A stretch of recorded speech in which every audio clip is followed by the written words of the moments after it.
안녕하십니까, 여러분.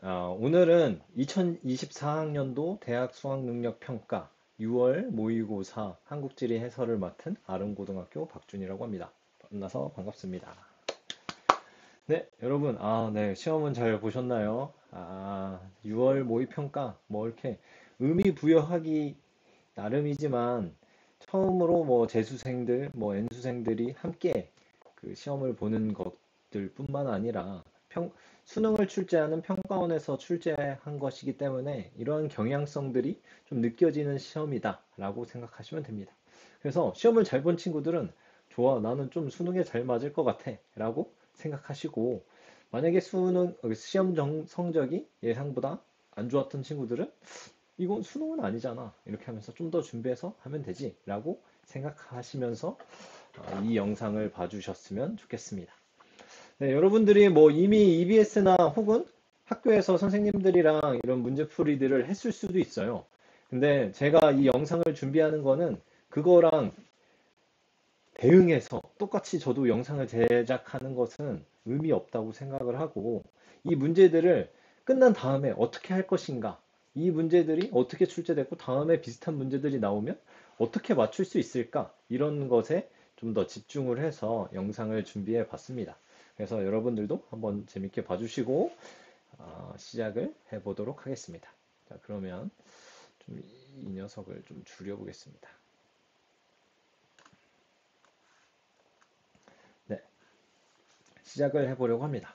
그래서 제가 한 거의 3, 4년째 이 영상을 제작하고 있는데, 제가 그 전에 했던 방식은 그냥 선생님이 푸는 방식, 선생님은 어떻게 풀까? 이 시험 문제를. 이런 식으로 접근을 해봤는데, 이번에는 또 AI가 챗 GPT의 시대가 2023년 아닙니까? 그래서 AI를 활용해서 한국지리 문제풀이 이거 끝내주니? 라는 제목으로 수업을 시작해 보도록 하겠습니다.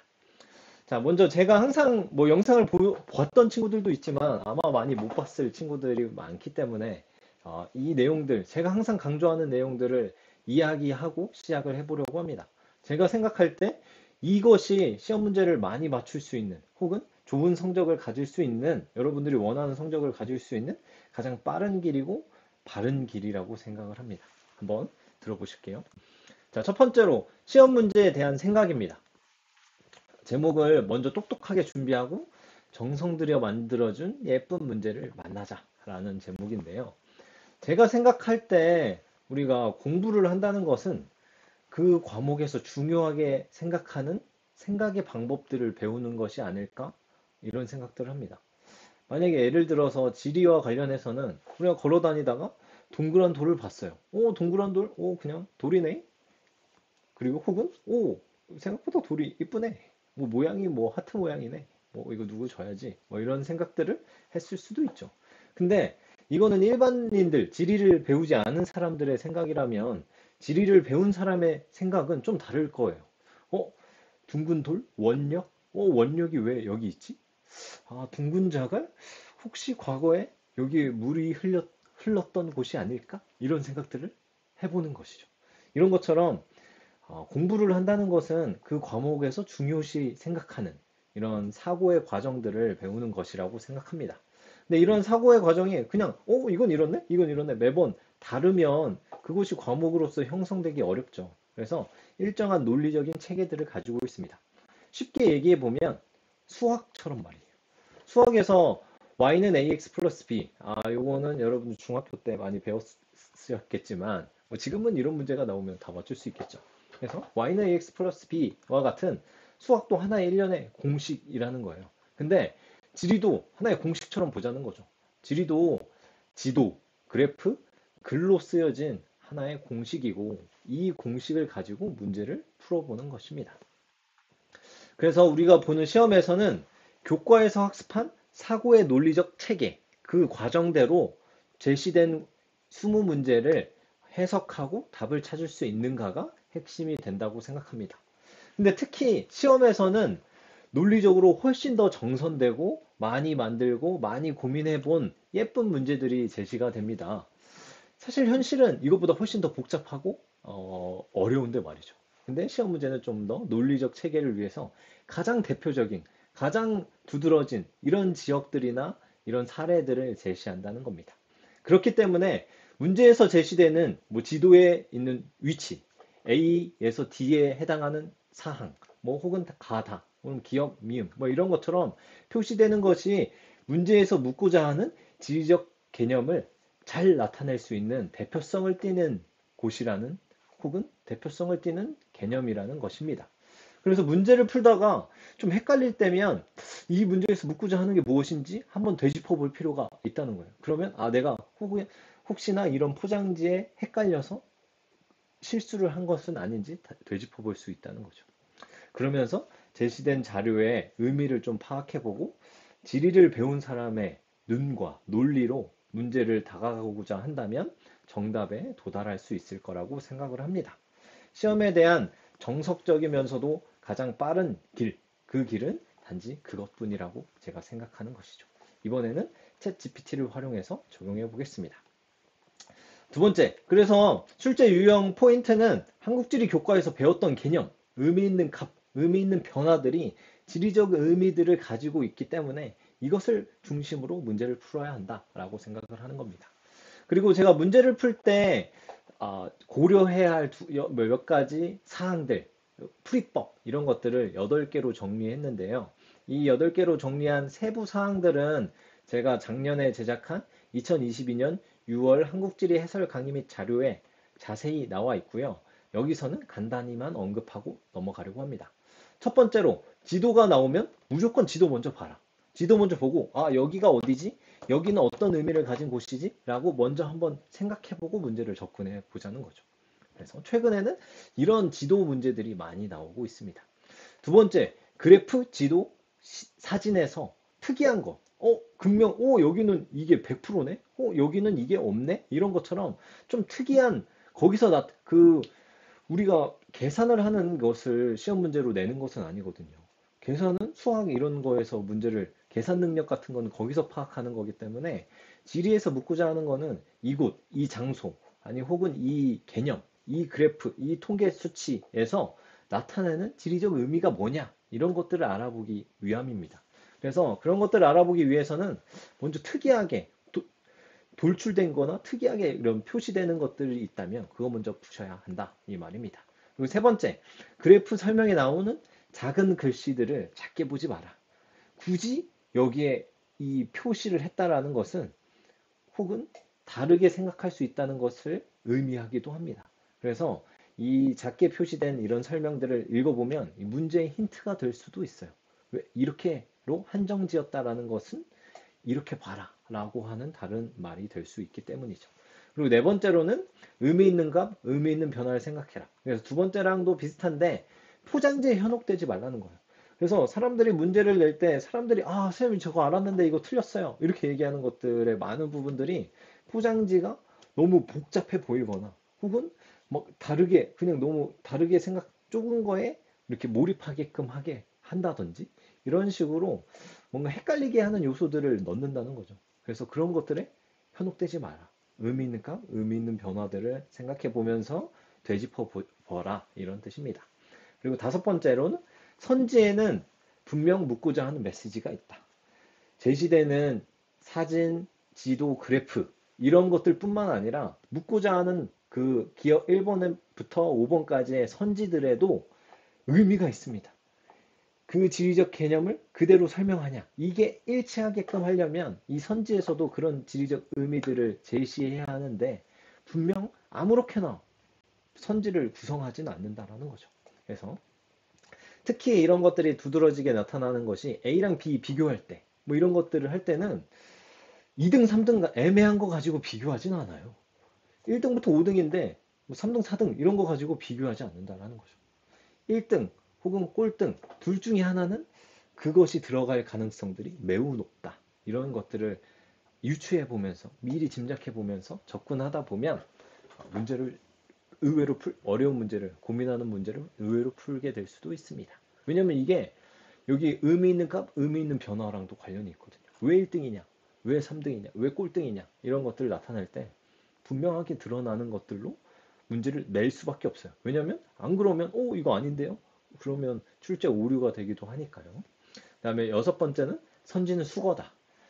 여러분들 기출문제 많이 풀어서 아시면 아시잖아요. 그래서 나왔던 선지가 그대로 나오기도 합니다. 거의 얼랏 오브, 많은 이런 것처럼 이 세 단어가 의미하는 게 하나의 지리적 개념들을 결국엔 묻는 경우들이 많이 있기 때문에 그런 것들을 좀 더 수거처럼 접근해 보자라는 게 저의 생각입니다. 그리고 7번 통계 문제 때문에 많이 틀려 하는 친구들이 많아요. 사실 통계가 어렵기도 하고, 뭐, 최근에는 그런 경향을 좀 지향하는 문제 출제 경향들이 나타나고 있지만, 그래도 이런 문제들은 지역성을 드러내기 때문에 출제가 안 된다고 할 수는 없을 것 같습니다.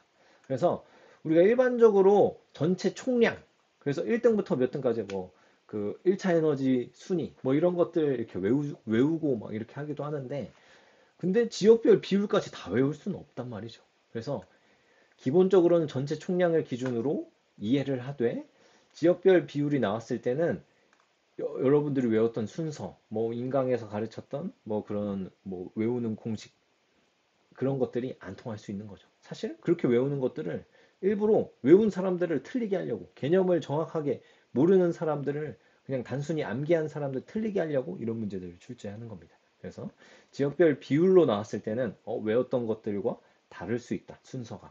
이것을 항상 유념하고 문제를 푸시면 됩니다.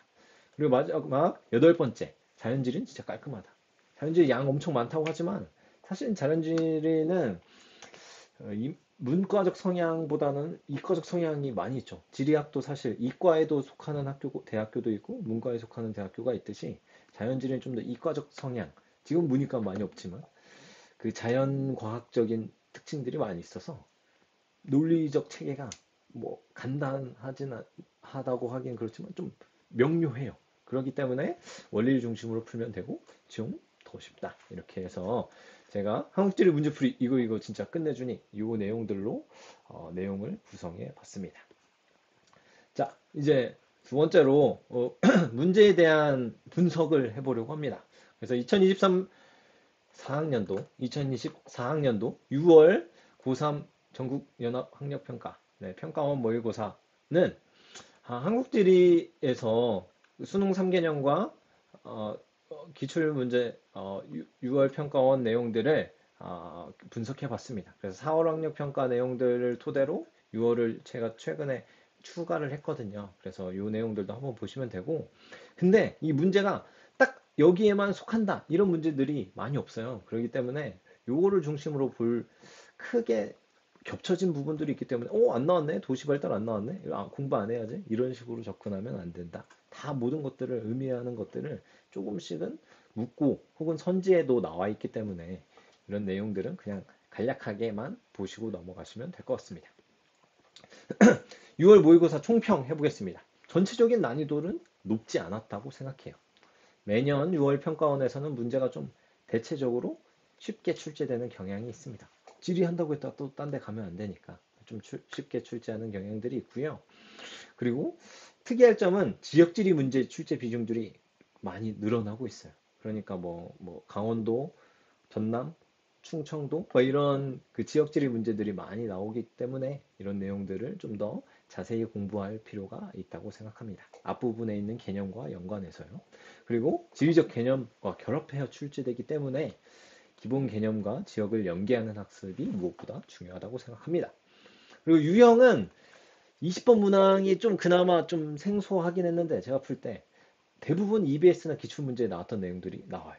그리고 신유형이 나온다고 해도 한두 문제 정도 나오기 때문에 대부분 기출문제나 EBS 연계 교재들을 풀다 보면 유형을 익숙해 할 필요가 있는 거죠. 그리고 제가 구분을 해봤습니다. 2점짜리, 3점짜리 문항을 이렇게 구분하는 거는 좀 의미가 없을 것 같아서 그냥 개념만 묻는 문제 3, 5, 14, 15 요거는 그냥 개념만 알아도 문제를 풀 수 있는 거고요. 여기에 지도의 위치, 어디 지역이냐 이런 것들이 포함되는 문제들은 이렇게 가장 많이 출제가 됐고 지도에 지도 플러스 개념에 여기 또 통계 자료까지 들어간 거 이런 것들이 주로 고난이도 어려운 문제들이 되는데 여기는 이렇게 출제가 되기도 했습니다. 그래서 한번 봐주시면 좋을 것 같고요. 최고점은 다 맞으면 표준점수 70점, 1등급 47, 41, 32, 26, 20. 그래서 지금 이거 가지고는 뭐 등급, 내가 30점 맞았는데 4등급이네? 슬퍼. 혹은 너무 좋아. 이렇게 이야기할 필요가 없어요. 왜냐면 아직 끝까지 다 배우지 못한 3학년 때 한국지리 배우는 학생들은 끝까지 진도가 안 나갔기 때문에 여기에서 나오는 등급들은 크게 의미가 없지 않나 이렇게 생각하지만 그래도 잘 본 친구들은 오, 좋아. 나 약간 수능에 좀 평가원에 맞는 스타일이야. 이렇게 생각하시고 좀 기대했던 것보다 낮게 나온 친구들은 뭐 어때? 6월 평가원인데 수능에 잘 볼 거야. 이렇게 생각하시고 접근하시면 좋지 않을까 이렇게 생각해 봅니다.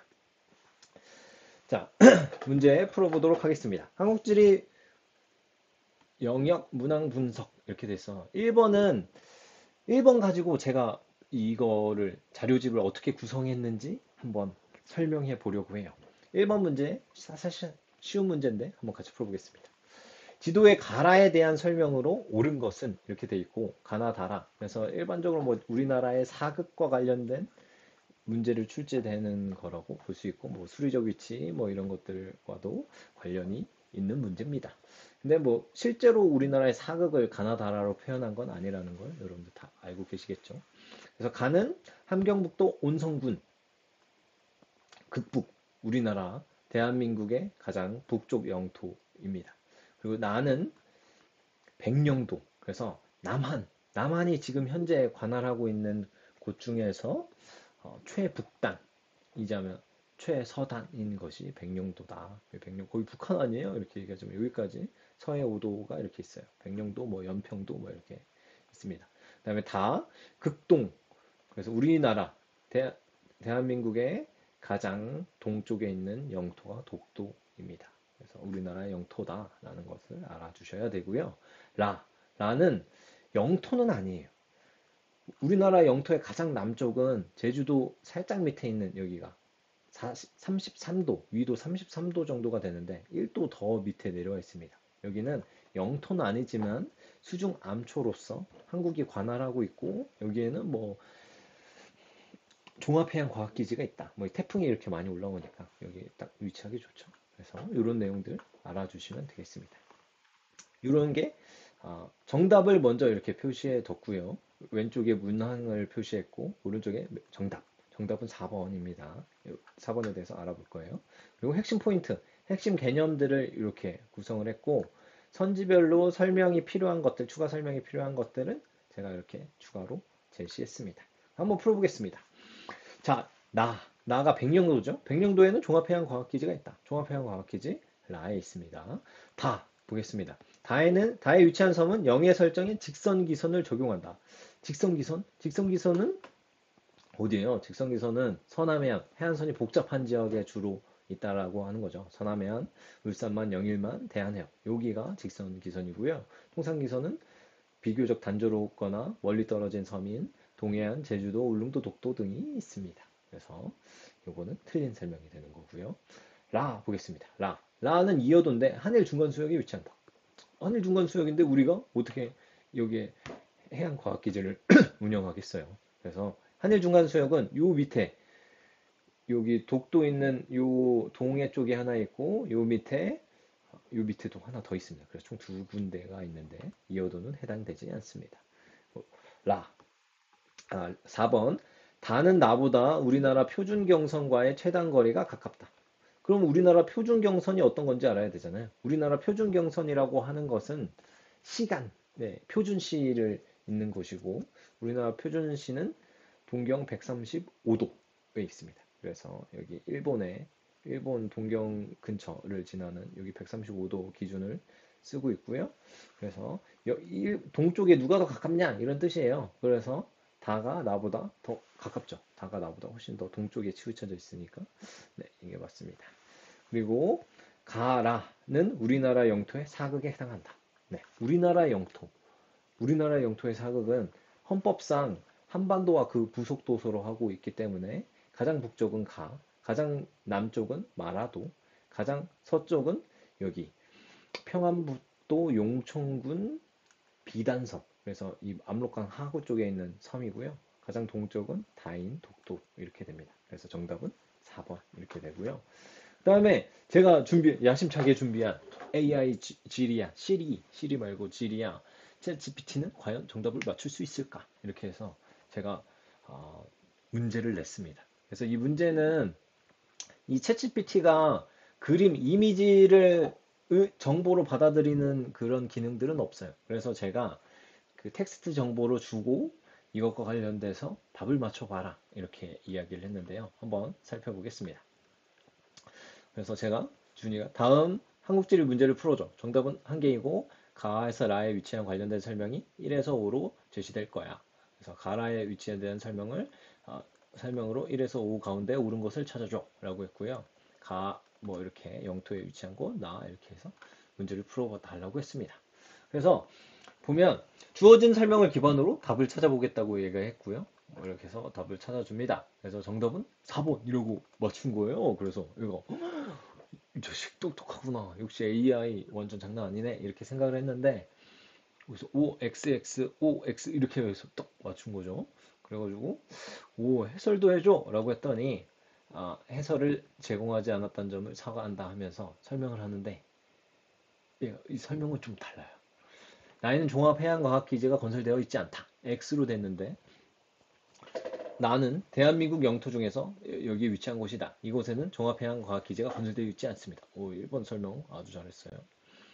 여기 직선기선을 건설한다. 근데 직선기선을 사용하는지 정보는 제공되지 않았다. 아유, 정보 제공하면 당연히 다 맞추죠. 그래서 아직 이 정도까지는 정보를 안 줬는데 어떻게 맞추냐 이런 식으로 대답을 하네요. 그리고 3번 한일 중간 수역에 위치한다. 설명과 일치하지 않는다. 여기는 한일 중간 수역은 아니다. 이렇게 설명을 하고 있고요. 여기가 문제예요, 여기가.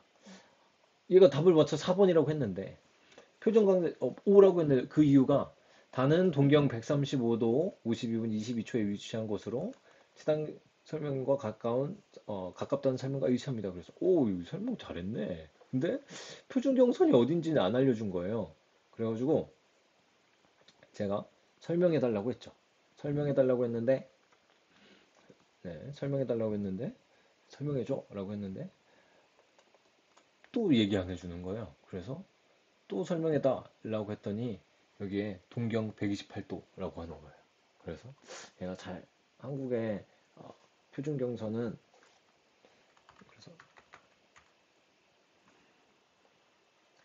네, 네. 그래서 한국의 표준 경선은 그래서 한 번 더 질문하겠습니다.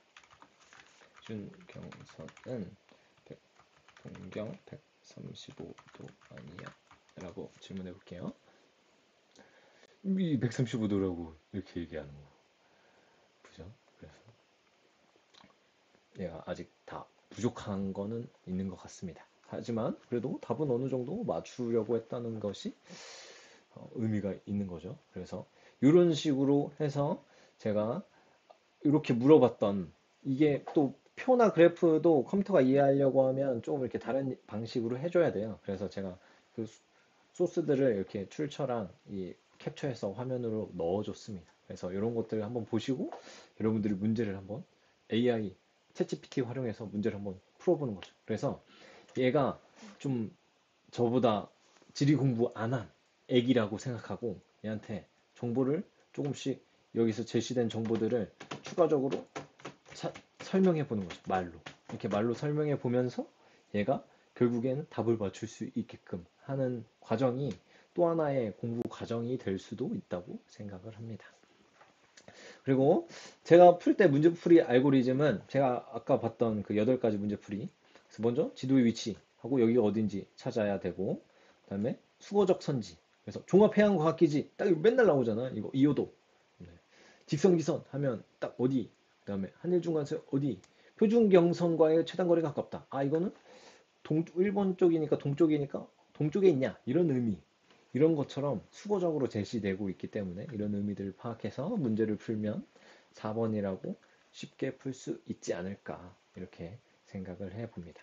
그래서 이런 식으로 제가 엄청 시간을 많이 생각보다 좀 시간이 많이 들었어요. 선생님 이거 그냥 물어보면 되는 거 아니에요? 라고 하지만 사실 좀 많이 걸렸거든요. 그래서 여러분들도 좀 더 보시고, 제가 제시된 문제를 제 나름대로 한글로 표현한 거잖아요. 텍스트로 표현한 거니까, 이 표현한 것들을 어떻게 표현했는지도 알아보고, 제가 한 거보다, 선생님 이런 방식으로 하면 더 괜찮을 것 같은데요? 라고 하는 게 있으면 뭐 댓글로 남겨주시던지 아니면 여러분들 오답 노트를 하실 때 이렇게 좀 더 활용하시면 좋지 않을까 이런 생각들을 해봤습니다.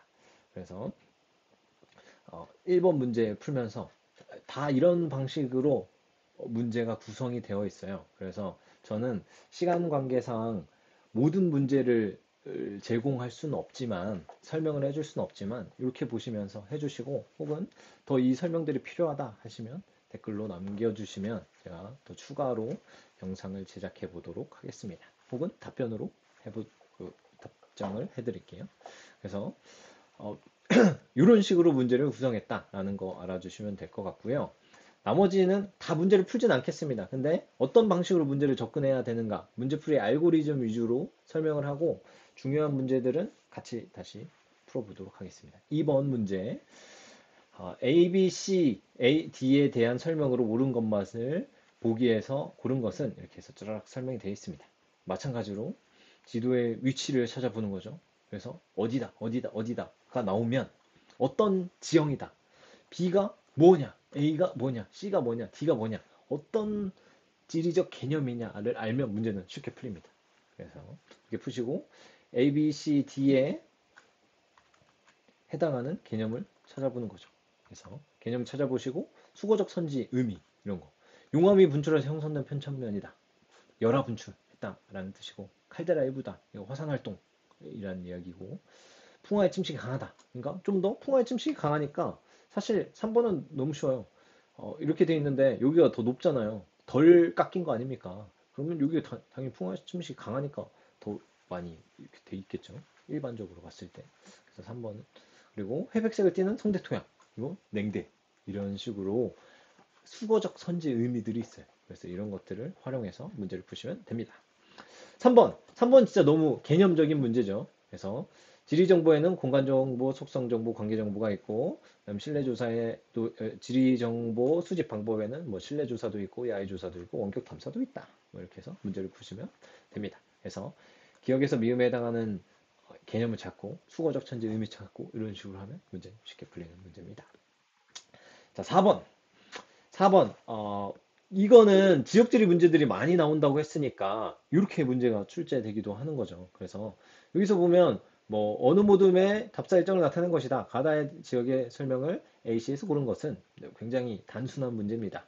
그래서 지도의 위치 찾기. 그래서 A, B, C가 어디냐? 그래서 A는 원주, B는 강릉, C는 태백. 이걸 알면 여기서 찾아 쓰면 되는 거죠. 그래서 챗GPT가 정답을 아주 잘 맞춘 문제가 바로 이 4번 문제입니다. 이거 아주 간단하기 때문에 문제를 잘 맞췄는데요. 한번 4번 문제 보겠습니다. 자, 4번 문제 제가 문제를 이렇게 줬어요. 가다의 설명에 해당하는 AC 지역으로 알맞게 짝지어진 것은 그래서 가는 의료산업 클러스터를 찾은 거고 폐강 지역 산업유산을 활용한 석탄박물관 찾은 거고 서울의 정동쪽에 위치한다는 기차역과 모래야 그리고 A, B, C는 얘가 챗GPT가 알 수 없기 때문에 제시해 줬습니다. 그래서 지역 학습이 중요하다라는 거. 이걸 알아야 문제 풀 수 있다는 거예요.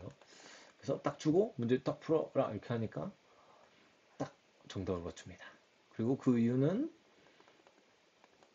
원주는 의료산업 클러스터로 알려져 있고 강릉은 정동쪽에 위치한 모래에 나타나는 도시고 태백은 이런 곳이다. 그래서 답은 1번이다. 이렇게 딱 깔끔하게 문제를 풀어주는 모습을 볼 수 있습니다. 그래서 이런 식으로 챗GPT가 몇 개 안 돼요. 제가 정답이랑 해설 이렇게 설명해 줬는데 정답도 맞고 해설도 맞은 게 진짜 몇 개 안 되거든요. 근데 이런 문제는 챗GPT가 풀 수 있다는 거죠.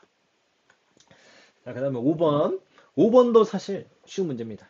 그래서 5번도 기억에서 리을에 해당하는 작물의 개념 찾는 거죠. 뭐 개념 찾을 것도 없어요. 쌀, 보리, 채소, 과일. 이거의 그 농업지리 문제를 맞추는 거죠. 그래서 문제를 풀어서 수거적 표현의 의미를 찾아서 문제를 푸시면 됩니다. 그래서 이렇게 풀면 정답은 4번 이런 식으로 푸시면 되고요. 6번 문제. 이런 6번 문제가 챗GPT로 표현하기에는 좀 곤란해요.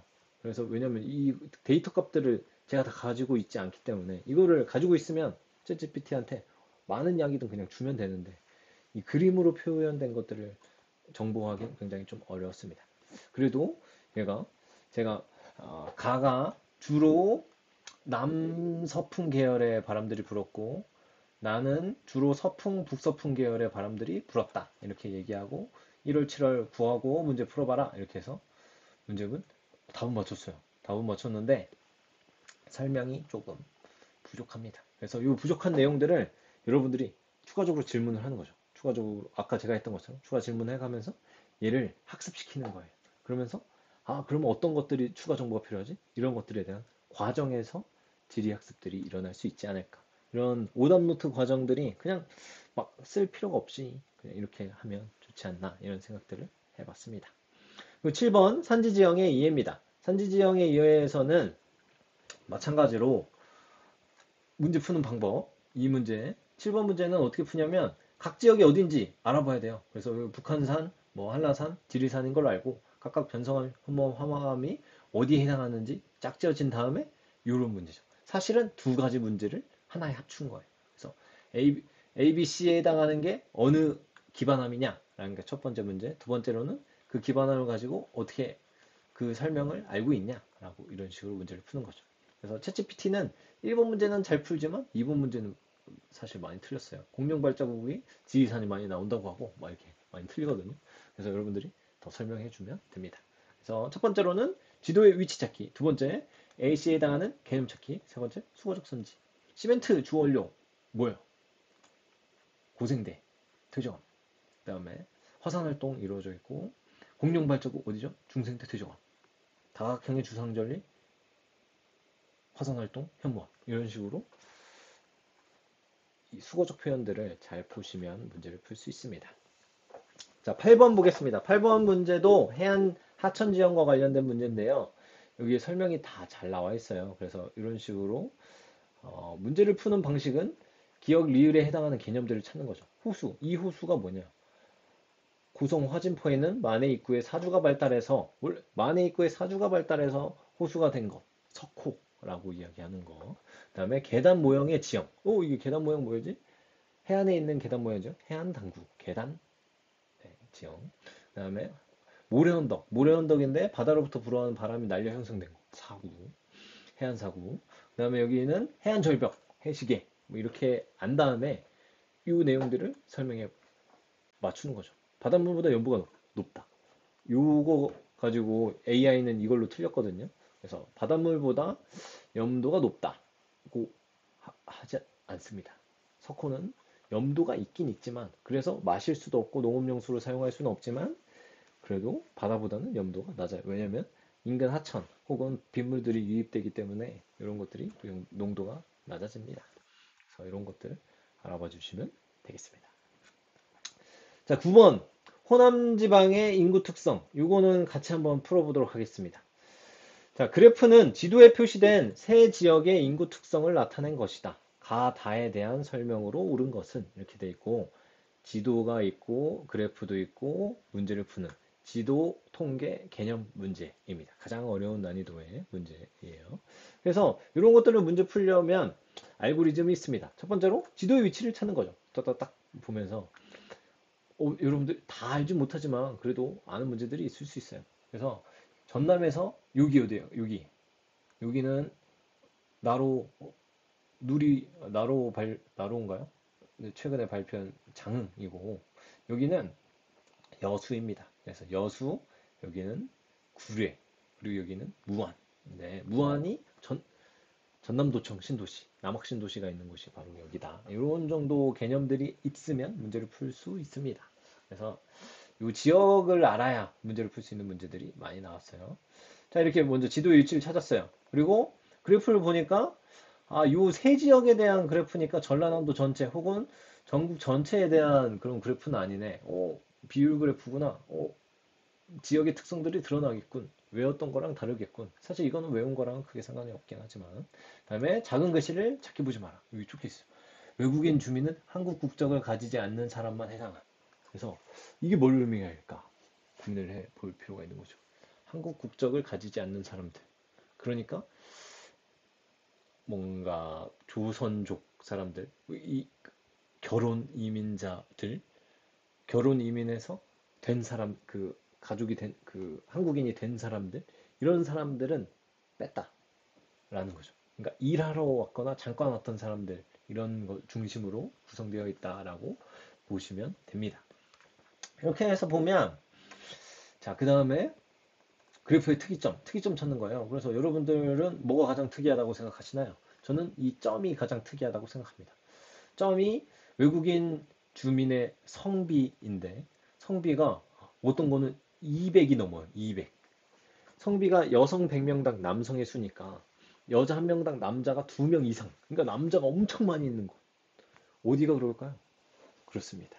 네, 공장들이 많은 곳에 남자들이 일자리가 많이 있는 곳, 공장들이 많이 있는 곳 어디일까요? 여수. 그래서 나가 여수라는 것을 알 수 있고요.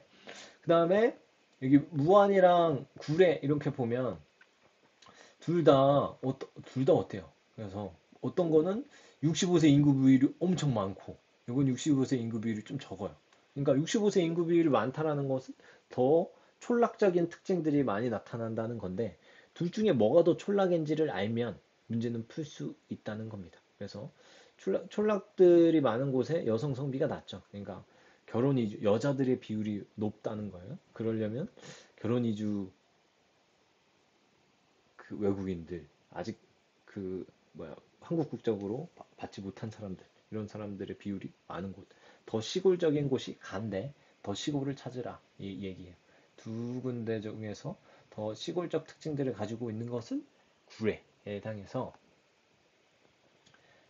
가가 가가 구례이고요. 가가 구례 그다음에 다가 무한 이렇게 된다라는 말입니다. 그래서 이런 식으로 구성할 수 있습니다. 그래서 이렇게 보시면 왜냐하면 무안군이 여기에 전남도청 이전 신도시가 있어요. 그러니까 좀 더 신도시가 있으니까 도시 사람들이 많이 있고 이렇게 하다 보니까 그럴 수 있다라는 생각입니다. 그래서 네, 무안군이 구례군이 무안군보다 인구 밀도가 높다. 아니죠. 그다음에 나는 가보다. 총부양비는 뭐랑 관련이 있냐면 총부양비는 청장년층 비율과 관련이 있습니다. 청장년층 비율과 관련이 있어요. 청장년층 비율과 관련이 있기 때문에 청장년층 비율이 가장 적은 것이 총부양비가 높아요. 그러니까 가가 더 높겠죠. 그다음에 나는 다보다 제조업 종사자 수가 많다. 나가 어디예요? 네, 여기 여수죠. 여수는 다보다. 다가 어디예요? 무안군보다 훨씬 많죠. 네, 그래서 정답은 3번 이게 되는 거고요. 다는 가보다 노령화질 수가 없다. 노령화질 수가 더 높은 거 어디예요? 더 촌락적인 특징들을 가진 가겠죠. 가다 중 외국인 주민수 가장 많은 곳은 나가 가장 많을 겁니다. 그래서 왜냐면 여기에 한국 국적을 가지지 않은 사람들, 그러니까 일하러 온 사람들이니까 여기 그 결혼 이주에서 한국 국적을 취득한 사람들은 제외한 거니까 나가 더 많겠죠. 그래서 정답은 3번 이렇게 문제를 풀 수 있고요. 자, 여기에서 네, 챗GPT도 이런 식으로 문제를 풀었습니다. 주어진 표를 기준으로 제가 한번 볼까요?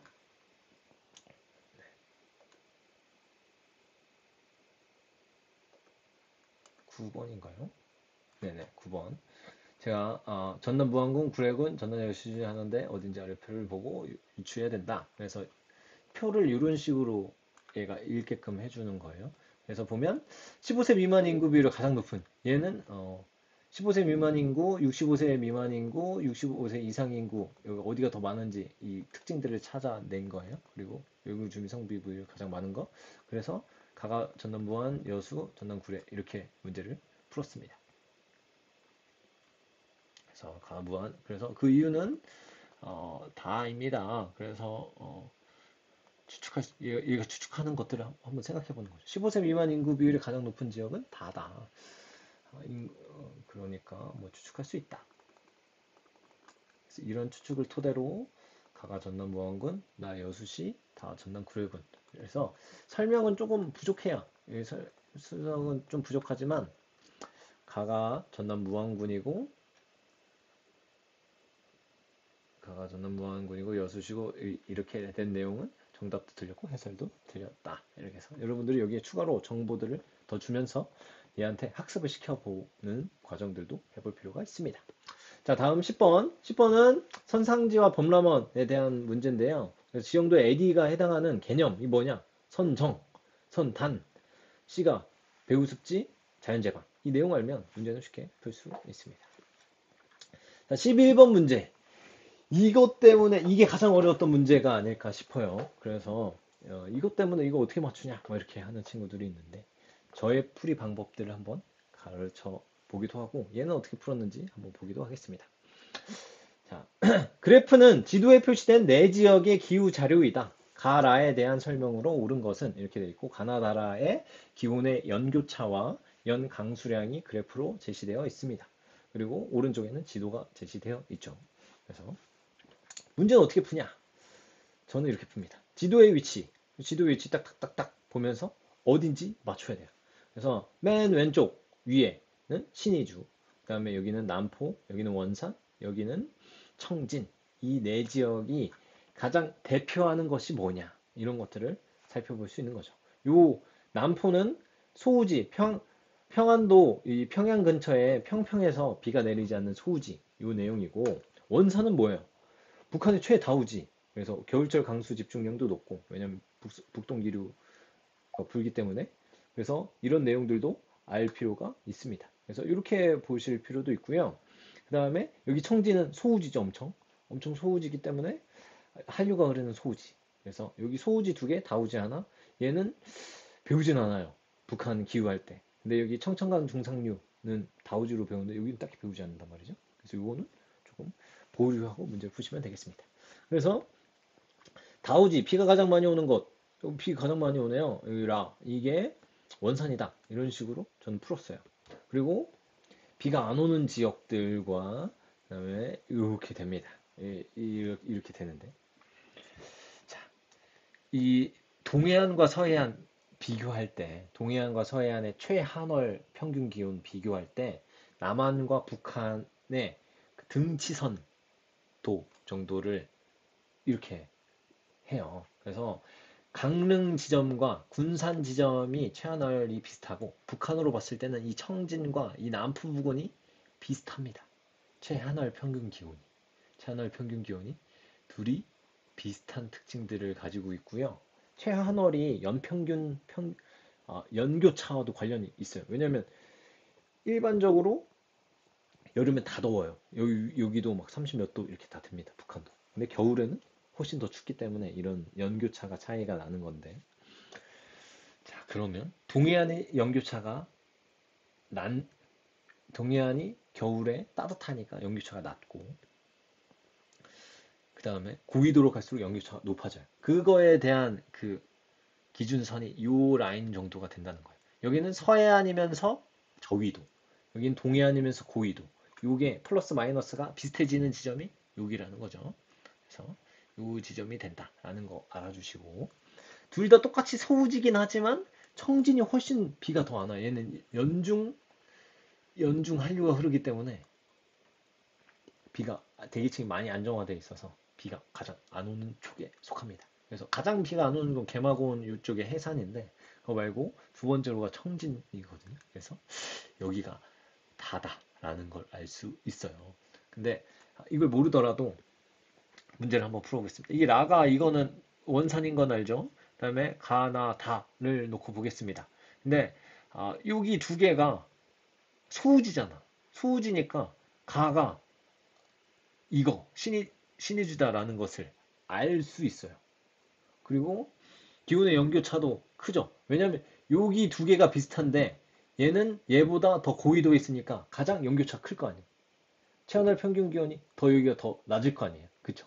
여기가 겨울에 가장 추운 곳이겠죠? 그러니까 연교차도 가장 클 거다라고 해서 가가 이 신이주라는 것을 알 수 있습니다.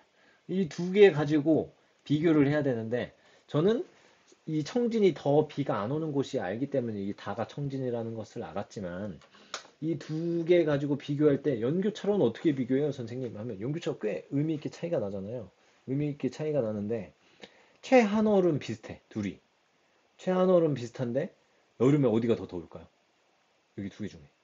여기가 더 덥겠죠. 그러니까 여기가 나가 되고 여기가 다가 된다. 이런 식으로 문제를 풀 수 있어요. 그래서 요 라인, 이 라인이 굉장히 중요하다. 최하늘 평균 기온 라인을 알고 있으면 문제를 풀 수 있어. 다 외우면 사실 풀 수 있는데 가장 최소한으로 외울 수 있는 방법은 이 라인. 동해안은 겨울이 따뜻한데 고기도로 갈수록 춥잖아요. 따뜻하고 춥다. 요것. 그 다음에 여기는 서해안은 추운데 동해안에 비해서 저위도는 따뜻해요. 요 두 개가 쌤쌤해지는 지점, 비슷해지는 지점이 바로 이 청진과 남포 부근이고 남한으로 하면 강릉과 군산 지점이 된다라는 거. 그것만 알아주시면 문제는 풀 수 있습니다. 자, 그 다음에는 문제 쉽게 풀리는 거죠. 신의주는 다가 어디예요? 청진보다 연평 기온이 높다. 왜? 맞죠? 그래서 정답 1번 이렇게 푸시면 되고 겨울 강수 집중률은 어디가 높아요? 제가 그 이야기할 때 두 개 비교할 때 하나는 최대값, 하나는 최소값 이런 것들이 나올 가능성이 높다라고 했잖아요. 겨울 강수 집중률 가장 높은데 어디냐면 북한에서 원산이에요. 이거 원산이 만약에 여러분들 원산 모른다 하면 가라 중에 둘 중에 하나 원산이 있을 가능성이 높다라고 접근해서 유추해서 대입해서 풀 수도 있다는 거죠. 그리고 나는 라보다 최하늘 평균 기온이 높다. 나는 라보다. 그래서 남포는 라보다 최하늘 평균 기온이 높다. 이 최하늘 평균 기온도 가장 따뜻한데 어디예요? 비슷한 미도대에서 동쪽인 여기가 가장 따뜻할 거예요. 이것도 최대값이 여기 있습니다. 다는 가보다 여름 강수량이 높다. 다가 어디예요? 다는 청진. 딱 봐도 강수량이 적잖아요. 다는 가보다. 가 신의주예요. 어디가 더 높아요? 여기가 가장 적은 거. 최소값이 여기 있는 거죠. 가라 중 라가 가장 동쪽에 위치한다. 아니죠. 여기 다가 가장 동쪽에 위치합니다. 어려운 문제였어요.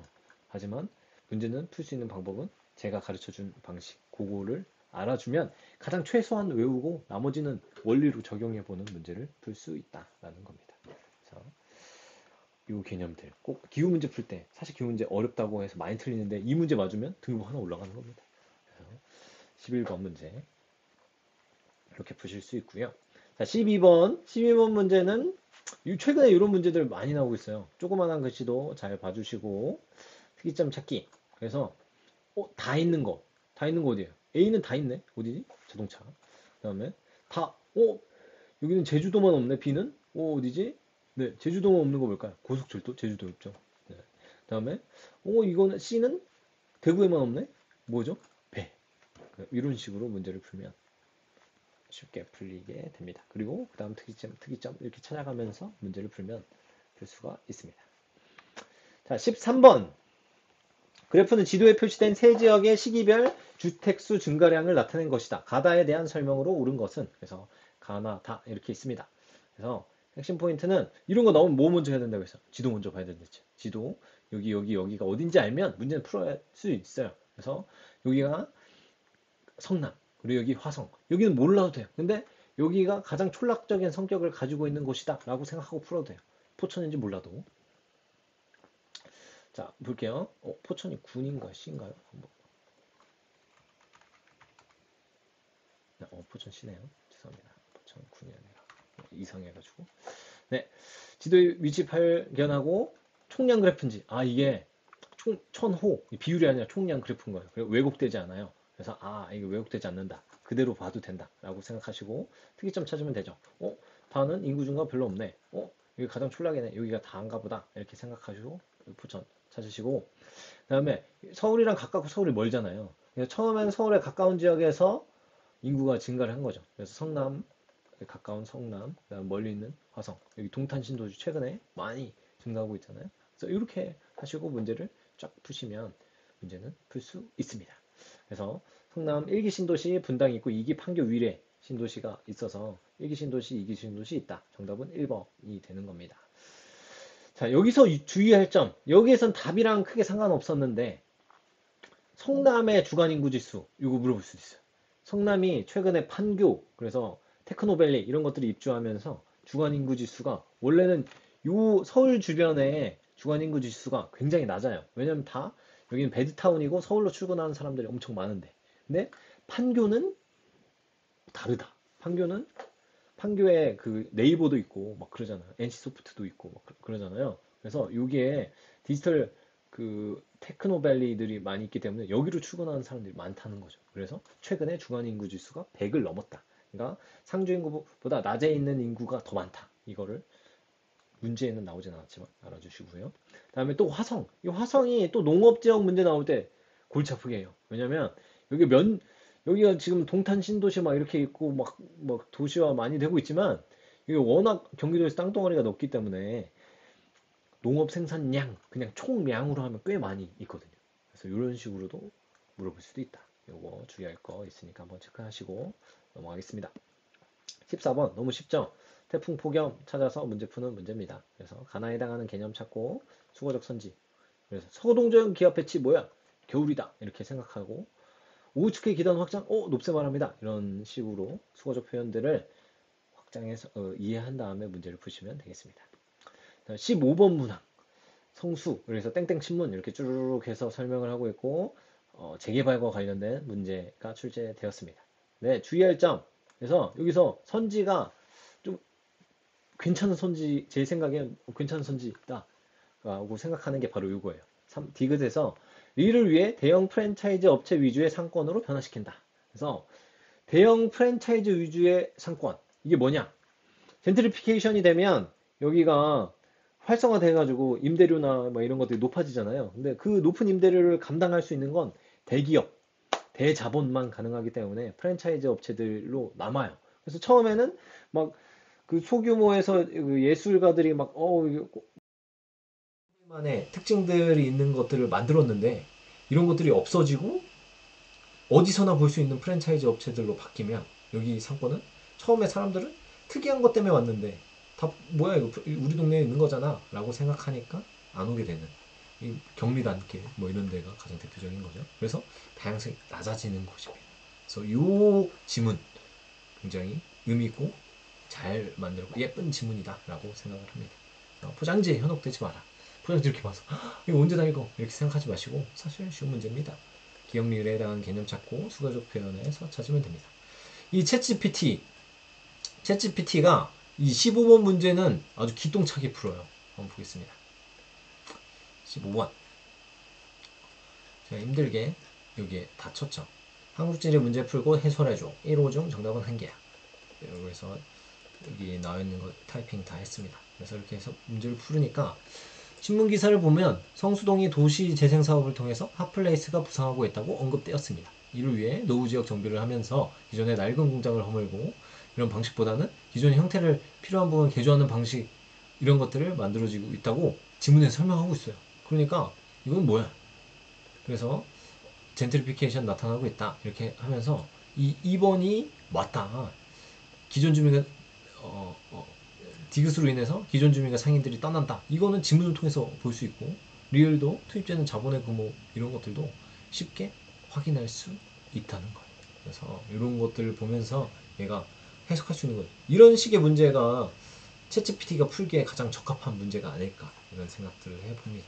그러니까 이 말은 그냥 이 내용들만 잘 읽으면 문제는 쉽게 풀 수 있다 이 말인 겁니다. 챗GPT가 이걸 잘 푼다 이 말은 이것만 잘 이해하면 풀 수 있다 이렇게 생각을 하시면 되겠습니다.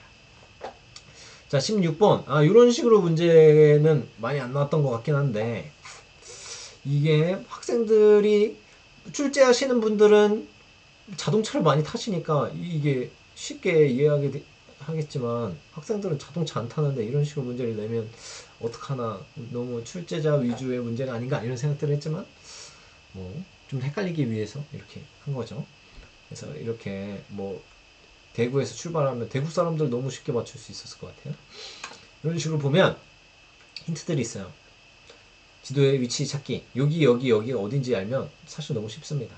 가가 창원, 나가 포항, 다가 구미 알면 창원, 포항, 구미 여기다. 여기가 구미, 여기 포항, 여기 창원이다 라는 거 알면 문제는 쉽게 풀겠지만 몰라도 한번 풀어보자 이거죠. 그래서 특이점을 찾는 거예요. 특이점 찾는데 얘네 둘은 북대구로 가고 얘는 남대구로 가네. 남쪽 어디에요? 여기가 가네. 이렇게 생각. 여기 창원, 가 창원 이렇게 보시면 돼요. 그리고 또 다 더해봐. 다 더하면 여기랑 어디가 더 가까워요? 다가 조금만 가네? 가까운데 어디에요? 여기가 좀만 가니까 여기가 다가 구미겠네. 다 구미, 나포 이런 식으로 생각보다 포장지에 현혹되지만 사실은 너무 쉽게 문제를 풀 수 있는 거죠. 그 다음에는 그냥 이렇게 1차 금속 업종 비율 수거처럼 이렇게 푸시면 됩니다. 1차 금속 업종 제철 그다음에 벚꽃 군항제 진해. 그다음에 세계문화유산 등재된 전통마을 경주 안동, 양동마을 하회마을 이렇게 있다. 이런 것들 아시면서 문제를 푸시면 되겠습니다. 자, 17번 문제. 이거 뭐 벤 다이어그램으로 이런 식으로 문제 출제해서 문제를 풀었는데요. 먼저 이런 거 볼 때는 나가 어딘지, 가는 군산, 나는 전주 이렇게 알고 문제를 푸시면 쉽고요.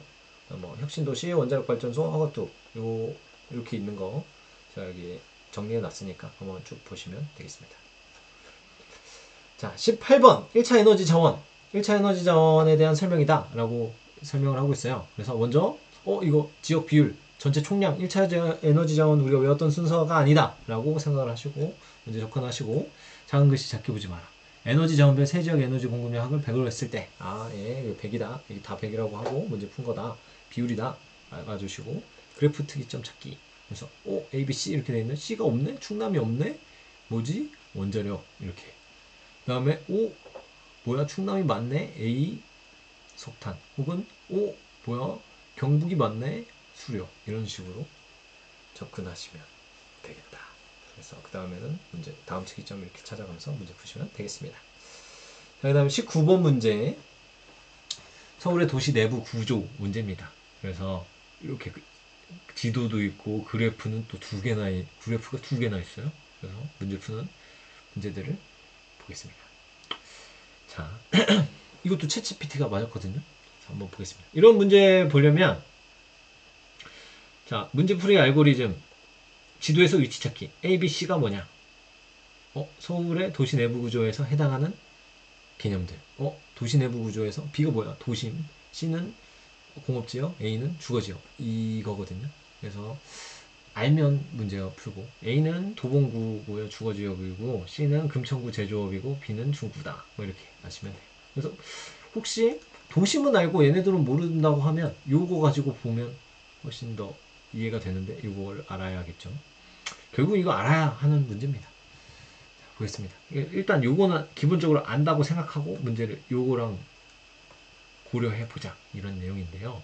그래서 ABC는 이렇게 된다라는 거 알고 있고 이제 가나다랑 ABC를 연계하는 문제가 출제가 됩니다. 자, 이렇게 보면 특이점들을 찾는 거예요. 이제 작은 글씨 작게 보지 마라. 이렇게 보면 전사업체를 대상으로 한다. 그래서 모든 사업체, 한 명인 사업체들도 다 포함이다. 이렇게 하면서 이야기하는 거죠. 그래서 금융 및 보건업이 엄청 많은데 이거 뭐야? 도심에 많이 있잖아요. 그래서 제조업도 많아. 그 이유가 바로 이 전 사업체를 대상으로 하기 때문에 이거 완전 많아 보이는 거 보이니까 이거 공업지대 아니야? 이렇게 생각할 수도 있는데 전 사업체를 대상으로 하니까 도심에 중부에 있는 막 소규모 영세 사업자들도 다 포함하게 되는 겁니다. 그래서 이렇게 그래프에 왜곡이 나타나게 되는 거죠. 자, 그 다음에 다가 제조업만 엄청 많고 얘는 제조업 별로 없어요. 그래서 나가 A고 다가 C다. 이렇게 쉽게 풀 수 있습니다. 그 다음에 이거 봐도 알 수 있는 거죠. 가장 많이 탈로 나는 건 뭐예요? 가장 많이 이동하는 거. 나에서 가로 많이 가잖아요. 11,284명이나 이렇게 가네. 요 다에서도 2,000명. 가장 많이 가는 거 가. 도심으로 가장 많이 가겠죠. 그래서 가가 B. 그 다음에 나 다 둘이 비교했을 때도 얘는 나는 지역 내에서 많이 있고 다도 지역 내에서 있지만 어디로 많이 가요? 나에서 다로 가고 다에서 나로는 안 가죠. 그러니까 주거지역에서 공업지역으로 가니까 다가 어디에요? 다가 C, 나가 A. 이렇게 문제 푸시면 되겠습니다. 자, 요 챗GPT가 19번 문제 어떻게 풀었나 한번 보겠습니다. 자, 가다 지역은 어느 지역에 대한 정보일까요? 가다는 서울 도봉구, 중구, 금천구. 요거는 챗GPT가 모르니까 제가 제시해 줬습니다. 어딘지 유추해 주세요. 그리고 주요 업종별 종사자 수, 통근 통합 그래프들을 제가 얘가 이해할 수 있도록 변환해서 줬습니다. 주어진 정보를 토대로 유추해 보면 다 지역은 서울특별자치시 중구, 금천구, 도봉구 중 하나일 것으로 보입니다. 네, 맞죠? 이유는 다음과 같습니다. 주요 업종별 종사자 수로 보면 금융 및 보험에서 가지역이 6만 명으로 가장 많은 종사자를 가지고 있습니다. 이는 중구의 상업 중심지인 도시적 특성과 일치합니다. 네. 잘 맞췄죠. 통근 통학 인구를 보면 나 출발 다 도착으로 인구 이동이 가장 많습니다. 이는 도봉구의 주거지로부터 중구나 금천구로 출근하거나 학교에 통학하는 것으로 해석할 수 있습니다. 그래서 가지역은 중구, 나지역은 도봉구, 다지역은 금천구로. 이 정도면 뭐 훌륭한 설명이죠. 그래서 이렇게 그래서 여러분들이 추가로 더 질문할 수도 있고 이렇게 하면 되겠습니다. 그래서 그래프 자료가 많이 나온 것들은 또 챗GPT가 잘 맞추는 특징들을 볼 수 있는 거죠. 자, 이제 마지막 20번 문항 이것만 하고 끝내도록 하겠습니다.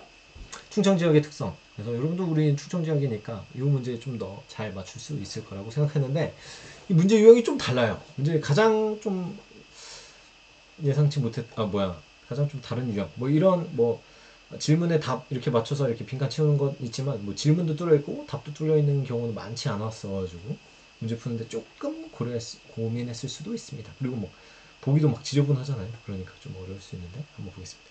익숙하지 않은 유형이다 라는 걸 파악하시고 이 표의 특이점을 찾아야 된다 라고 하는 거. 질문 답을 조그만한 글씨를 봐줘야 돼요. 그래서 여기서 특이점을 찾아라 하기 전에 이에다가 작은 글씨를 작게 보지 마라 이걸 하고 싶어요. 왜냐면 여기 힌트를 다 줬거든요. 교사는 질문별로 채점하고 각 질문에 대해 옳은 답변을 하면 1점, 틀린 답변은 0점. 근데 갑은 다 맞았다는 말. 4점이라는 것은 요거 두 개가 정답. 얘는 둘 중에 이게 두 개가 다 정답이라면 얘는 맞았고 얘는 틀렸다 라는 거고 요거 중에 하나는 정답이 있다. 이런 식으로 문제를 접근해서 풀어야 되는 거죠. 요거가 힌트가 돼서 이 처음 유형이니까 사람도 헷갈릴 거 아니에요. 그러니까 좀 더 명료하게 주는 거죠. 그러면 요거가 힌트가 돼서 문제를 풀 수 있는 거예요. 그래서 A는 군, B와 C는 C에 해당하나요? 예. 둘 다 예 했으니까 이거 맞아요. A는 태안군, B는 청주시, 충주시 이렇게 되는 겁니다. A에는 국제공항이 입지에 있나요? 태안에는 국제공항이 있나요? 얘는 아니오라고 했고 얘는 예라고 했으니까 얘는 태안은 국제공항 없죠. 그러니까 아니고 얘는 틀린 설명이 되는 겁니다. 그래서 기역, 니은 뭐가 되든 다 정답일 거고 가나 중에 을은 하나가 정답일 거다. 이게 문제 푸는데 가장 큰 핵심이었습니다. 자, 그래서 기역이 예일 경우 그러니까 기역이 예일 경우 그럼 가는 정답을 얘기해야 된다는 거예요. B에서 석탄 화력 발전소가 입지에 있나요? B에 석탄 화력 발전소가 있나요? 이 B가 들어갈 수 있다 라고 하는 건 이게 옳은 말이냐 참이냐 아니냐를 묻고 있습니다. 그래서 여기서는 청주의 석탄 화력 발전소? 아니요, 없죠. 그리고 그 다음에 똑같이 니은이 아니오일 경우 니은이 아니오 그럼 정답 나는 틀린 설명을 해야 돼요. 그래서 나는 C는 도청 소재지에 해당하나요? C가 충주가 도청 소재지 충북 도청 소재지 어디예요? 네, 청주에 있죠. 그러니까 아니요. 그래서 니은은 맞는 설명이 되는 겁니다. 디귿 가가 A와 C 모두 기업 도시가 조성되어 있는 경우 기억에는 아니오가 들어간다. 자, 가가 A, C 모두 기업 도시가 조성되어 있나요? 라고 되어 있어요. 근데 기업 갑은 이게 틀린 설명이어야 아니오가 들어가야 얘가 다 맞는 거니까. A, C의 모두 기업 도시. A가 뭐예요? 태안 기업 도시, C 충주 기업 도시. 네, 그래서 맞는 설명인데 얘가 아니오라고 했으니 얘는 틀린 설명. 그러니까 예여야 하는 거죠. 얘는 다 맞아야 되니까 갑은. 자, 나가 B와 C는 모두 충청도라는 지명의 유래가 된 도시인가요? 라고 되어 있는데 나가 충청도라는 BC 충주와 청주죠. 맞는 설명이니까 니은은 얘가 들어갔다. 네, 맞습니다. 정답은 4번 이렇게 돼서 4번 이렇게 푸셔야 돼요. 그래서 요거는 딱딱딱딱 이렇게 해서 이 4점을 모두 맞아야 된다. 이게 다 정답이어야 된다를 알아야 문제를 풀 수 있는 문제였습니다. 그래서 알고리즘으로 20번 문제를 챗GPT한테 물어봤더니 이거는 제가 엄청 시행착오 많이 겪었어요. 여기 보시면 이 문제를 쭉 줬죠. 근데 얘가 딱 이 설명까지는 딱 잘 맞았어요. 처음에 주어진 표를 살펴보면서 질문에 대한 갑과 을의 답변을 확인해야 됩니다. 그래서 얘가 접근법을 잘 설명했죠. 모두 예라고 답변했습니다. A는 군이고 BC는 C에 해당합니다. 이거를 도출해낸 거예요. A 국제공항에 입지에 있나요? 갑은 아니오라고 답했고 을은 예라고 답변했습니다. 따라서 A는 국제공항이 입지에 있지 않습니다. 왜냐면 여기서는 바로 그 A에 대한 갑의 답이 모두가 4점이니까 다 맞았다라는 것을 알고 있고 이렇게 문제를 풀어가는 거예요. 이 뒤는 조금 이 친구가 실수를 했지만 좀 더 정교하게 제가 그래서 뭐 이렇게 맞는 말을 묻는 것이야 라고 했는데 뭐 애가 정신 못 차리고 있어요. 근데 이런 것들을 좀 더 정선돼서 결국에는 답을 맞추게 할 수 있거든요. 이게 알고 이 문제를 풀 수 있는 핵심이에요. 그러니까 이 문제를 풀려면 얘가 4점이고 그러니까 기억 니은의 가의 대답이 가의 질문에 대한 기억의 답이 무조건 참이다. 나에 대한 이 답이 무조건 참이다. 그리고 A, B는 예 혹은 아니오가 될 수 있다. 이 내용들을 제시해서 알고리즘을 구성하면 얘 분명히 맞출 수 있을 겁니다. 네. 좀 더 이 정선하는 과정들이 필요하고 이 채집 네 이렇게 해서 문제를 풀어봤습니다.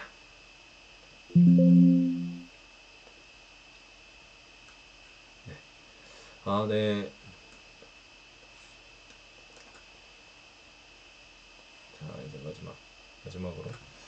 자, 여러분 어떠셨나요? 챗GPT랑 모의고사 해설. 뭔가 어색하기도 하고 익숙하지 않은 접근 방법이긴 합니다.